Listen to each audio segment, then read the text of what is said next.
ನಿಮ್ಮ ಹಳೆಯ ಚಿನ್ನದ ಒಡವೆನ ಅಧಿಕ ಬೆಲೆಗೆ ಮಾರಬೇಕೆ? ಆಟಿಕಾಗೆ ಕಾಲ್ ಮಾಡಿ 8880 ಅಟ್ಟಿಕಾ ಗೋಲ್ಡ್ ಕಂಪನಿ. 11:30 ಫೋನ್ ಮಾಡ್ತಾರೆ, 2 ಗಂಟೆಗೆ ಮನೆಗೆ ಬರ್ತಾರೆ. ಸೊ ಬೆಳಗ್ಗೆವರೆಗೂ ಅವ್ರು ಅಲ್ಲೇ ಇರ್ತಾರೆ. ಆಗಿದ್ದರೆ ಅಂದರೆ ಮಿಡ್ ನೈಟಲ್ಲಿ ಅಷ್ಟು ಎಮರ್ಜೆನ್ಸಿಯಾಗಿ ಬೆಂಗಳೂರಿಗೆ ಹೋಗುವಂಥ ಕೆಲಸ ಏನೂ ಇರಲಿಲ್ಲ. ಯಾರಿಗೆ?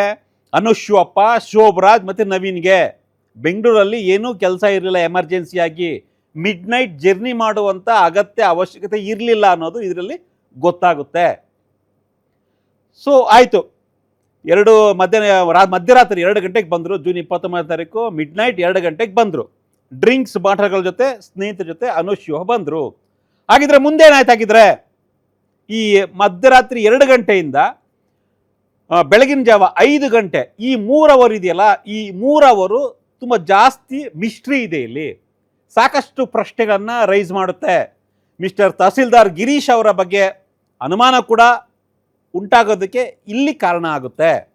ಮಧ್ಯರಾತ್ರಿ 2 ಗಂಟೆಯಿಂದ ಮುಂಜಾನೆ 5 ಗಂಟೆವರೆಗೆ ನಾವೇನು ಆರೋಪಿ ಅನುಶ್ವಪ್ಪ ಅವ್ರ ಮೇಲೆ ಎಷ್ಟು ಅನುಮಾನ ಇದೆಯೋ, ತಹಸೀಲ್ದಾರ್ ಗಿರೀಶ್ ಅವರ ಬಗ್ಗೆ ಕೂಡ ಅಷ್ಟೇ ಅನುಮಾನಗಳಿಗೆ ಕಾರಣ ಆಗ್ತಾ ಇದೆ. ಏನಾಯಿತು ಈ 3 ಗಂಟೆ ಅವಧಿಯಲ್ಲಿ ನೋಡೋಣ. ಮಧ್ಯರಾತ್ರಿ 2 ಗಂಟೆ ನಂತರ ಏನಾಯಿತು?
ಮಿಡ್ ನೈಟ್ 2 ಗಂಟೆ ನಂತರ ಏನಾಯಿತು ಅಂತ ನಿಮಗೆ ಮಾಹಿತಿ ಕೊಡ್ತಾ ಇದ್ವಿ.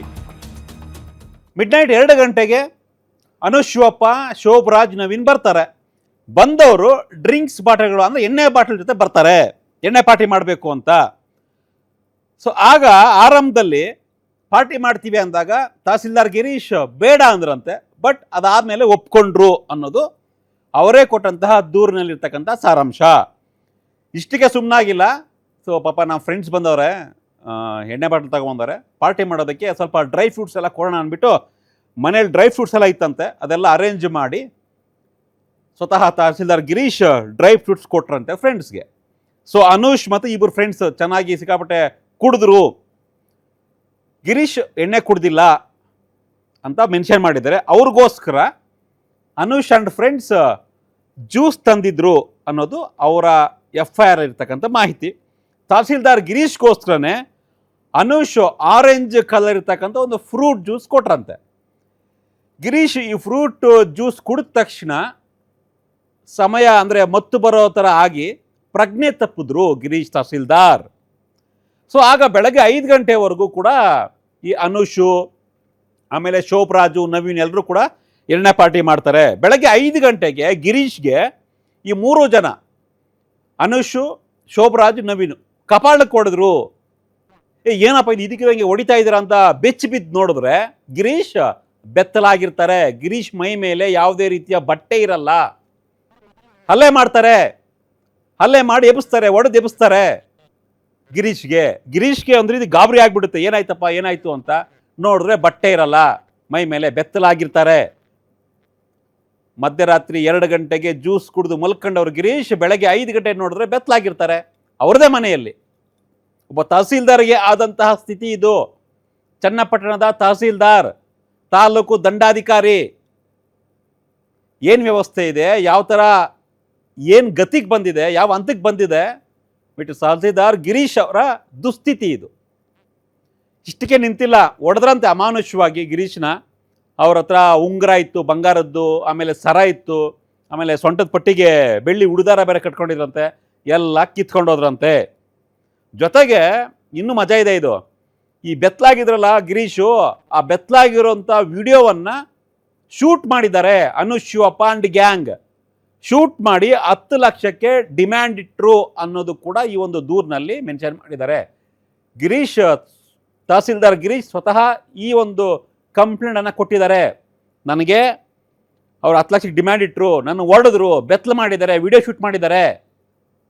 ಕೇಳೋಕ್ಕೂ ಒಂದು ರೀತಿ ಅಸಹ್ಯನೇ, ಬಟ್ ರಿಯಾಲಿಟಿ ಆಗಿದೆ ಇದು. ಯಾರೋ ಒಬ್ಬ ಕಾಮನ್ ಮೆನ್ಗೋ, ಯಾರೋ ದಾರಿಯಲ್ಲೋಗೋ ವ್ಯಕ್ತಿಗೋ ಆಗಿಲ್ಲ ಇದು.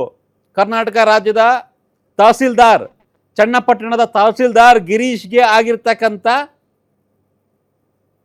ಅವರ ಮನೆಯಲ್ಲಿ ಆಗಿರ್ತಕ್ಕಂಥ ಘಟನೆ ಇದು. ಹಿಂಗಾಗಿದೆ. ಸರಿ ಆಯಿತು, ನೆಕ್ಸ್ಟ್ ಏನಾಯ್ತು ಆಗಿದ್ರೆ, ಒಂದು 10 ಲಕ್ಷಕ್ಕೆ ಡಿಮ್ಯಾಂಡ್ ಮಾಡಿದ್ದಾರೆ. ಬೆಳಗ್ಗೆ 5 ಗಂಟೆಗೆ ಹೊಡೆದಿದ್ರು, ಎಚ್ಚರಿಕೆ ಆಯಿತು. ಎಚ್ಚರಿಕೆ ಆದಮೇಲೆ ಏನು ಮಾಡಿದ್ರು ಗಿರೀಶ್ ತಹಸೀಲ್ದಾರ್? ಈ ಬಗ್ಗೆ SP ಏನು ಹೇಳ್ತಾರೆ? ಈ ದೂರಲ್ಲಿ ಅಥವಾ FIR ಆದಂತೆ ಆಗಿದೆಯಾ ಘಟನೆ? ಹಿಂದೆ ಏನಾದರೂ ಇನ್ನೂ ರಹಸ್ಯ ಇದೆಯಾ, ಮಿಸ್ಟ್ರಿ ಆಗಿದೆಯಾ? ಅದೆಲ್ಲವನ್ನು ಹೇಳ್ತೀವಿ. ಅದಕ್ಕೂ ಮುನ್ನ ಒಂದು ಸ್ಮಾಲ್ ಬ್ರೇಕ್.